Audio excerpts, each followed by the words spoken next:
رسول الله صلی الله علیه و سلم در کار خیر با اهتمام ترین و پیشتازترین مردم در عمل بودند.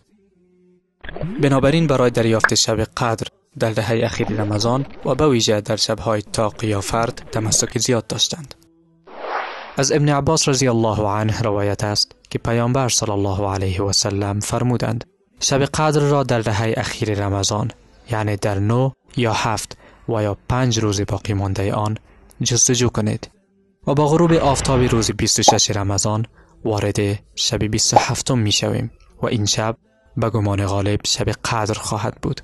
چنانچه که رسول الله صلی الله علیه و سلم در این شب خانواده، همسرانش و مردم را جمع می کرد و همراه با آنها تا صبح قیام می نمود. به همین ترتیب عمر و حذیفه رضی الله عنهما و برخی از اصحاب رسول الله صلی الله علیه و سلم شکی نداشتند که لیلة القدر شب 27 است. همچنین ابی ابن کعب رضی الله عنه به طور قطعی سوگند یاد نموده که شب 27 لیلة القدر است. پس بر مسلمان است تا در دهه اخیر رمضان تلاش زیاد نماید و در شب 27 عبادت خود را بیشتر سازد. بنابراین هر کسی که در شب‌های گذشته کوتاهی کرده باشد، این شب مبارک فرصت بزرگی است تا گذشته را جبران نماید. باشد که الله تعالی با رحمت خود این شب را بهتر از 1000 ماه بگرداند. الله تعالی می فرماید إنا أنزلناه في ليلة القدر، همانا ما آن قرآن را در شب قدر نازل کردیم.